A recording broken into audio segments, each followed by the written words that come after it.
ઔષધ નિયમન તંત્રની મોટી કાર્યવાહી. કલર ભેળવેલી 3548 કિલોગ્રામ વરિયાળી અને 140 કિલોગ્રામ લીલા કલરના ₹3.30 લાખનો જથ્થો જપ્ત. નાગરિકોના સ્વાસ્થ્ય સાથે છેડા કરનારા ભેળસેળીય તત્વો સામે આરોગ્ય રાજ્યમંત્રી શ્રી પ્રફુલ પાનસરિયાની ઝીરો ટોલરન્સની નીતિ.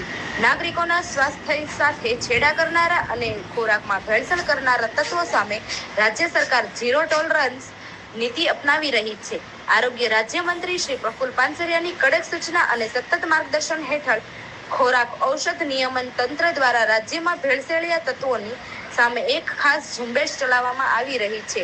આ ઝુંબેશના ભાગરૂપે આજે ગાંધીનગરની ફ્લાઇંગ સ્ક્વોડ દ્વારા મહેસાણા જિલ્લાના ઊંઝા ખાતે વરિયાળીમાં પ્રતિબંધિત કલરની ભેળસેળ કરતા એક મોટા રેકેટનો પર્દાફાશ કરવામાં આવ્યો છે, જેમાં ફૂડ સેફ્ટી ઓફિસરોની ટીમ દ્વારા સ્થળ પરથી કાયદેસરની કાર્યવાહી કરીને અંદાજિત ₹3.30 લાખની કિંમતનો 3548 કિલોગ્રામ વરિયાળીનો છૂટક લૂઝ જથ્થો તેમજ ભેળસેળ કરવા માટે વપરાતો લીલો એટ્રલ કલરનો 140 કિલોગ્રામ પણ જપ્ત કરીને કાયદેસરની કાર્યવાહી હાથ ધરવામાં આવી છે.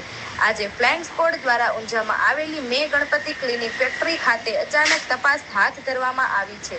પ્રાથમિક તપાસ દરમિયાન આ ફેક્ટરીમાં વરિયાળીને આકર્ષક લીલો રંગ આપવા માટે પ્રતિબંધિત કલરની ભેળસેળ કરવામાં આવતી હોવાનું ષડયંત્ર રંગે હાથ ઝડપાયું હતું. આ ઉપરાંત ફેક્ટરીના સંચાલકો આ જગ્યા પર ખાદ્ય પદાર્થોના ઉત્પાદન માટે જરૂરી એવું સક્ષમ સત્તાધિકારીનું કોઈ પણ પ્રકારનું ફૂડ લાયસન્સ